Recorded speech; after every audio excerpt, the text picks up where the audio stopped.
never in a million years would I ever think that I would become that person. And that was the disease completely taking over me. Yeah. What people don't understand is like, you know, when these people don't want to be addicts, they don't want to be alcoholics, it just happens to them. And then they're actually, you know, using drugs or drinking to be able to function and be able to survive because they're so sick. Did you feel like you were getting to that point where if you didn't drink that day, it was, you were kind of having like some kind of withdrawal or anything like that? Yeah, it got to that point at the end.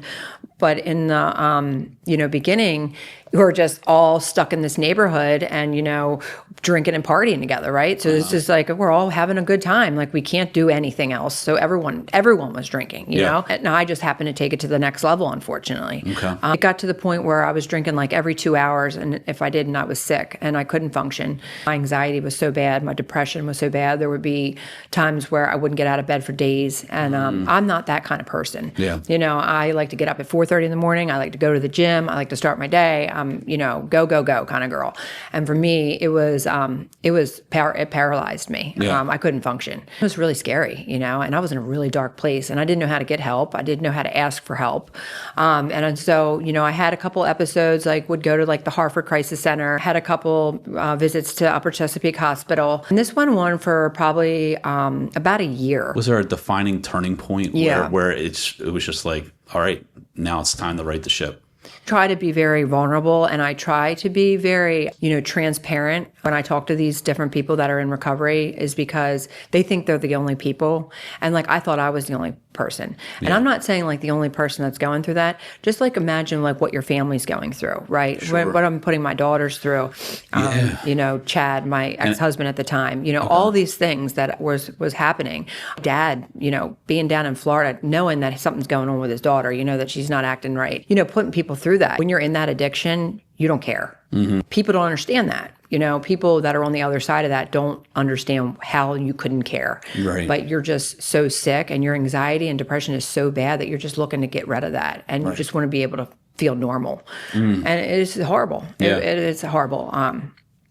And so I have a really big place in my heart for people in recovery. And one of the main reasons that I started my nonprofit is because I just want to pay it forward. Yeah. Something that was so easily given to me from others that are, you know, in a program or in recovery. I want to be able to help other people like they helped me. Right. And, you know, people just need some help. You know, it's okay not to be okay. It's okay. You know, everyone's got things. We all got issues. Yep. We all have things, you know, grieving, you know, people, you know, a lot of mental health, especially after COVID. I mean, we had mental health issues before. We just never talked about it, you know?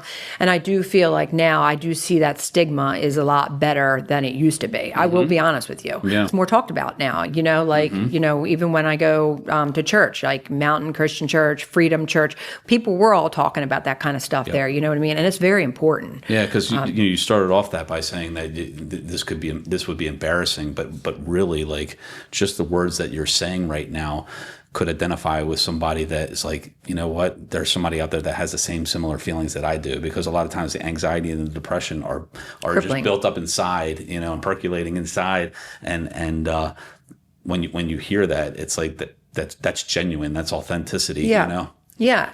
And I try to be as authentic as possible. I mean, you know, these people think that they're the only people going through that. They really honestly do. I mean, I thought I was the only one drinking in my closet, right? I'm the only one doing that, right? I'm like, I am such a piece of crap. I'm the only person that's in here. I can't believe I'm in here drinking Tito's vodka by myself. I'm such a loser, right? But then you talk about it and you share that story with other women, and then other women are like, I've been there, done that, you know, or like sometimes you share your story and then they share their story back to you, and you're like, wow, like, what an inspiration you are. Like, you've went through that. Like, and it's kind of like you're feeding off of each other. But if you're not talking about it, we're not getting anywhere. Yeah. You know, so you gotta be vulnerable. You gotta, you know, put that guard down and just let it out. Right. Really. Just let it out, really, honestly. And what you think? Did you like this episode of the TMA Connection? Well, you might want to check this one out right here. Go ahead, click it.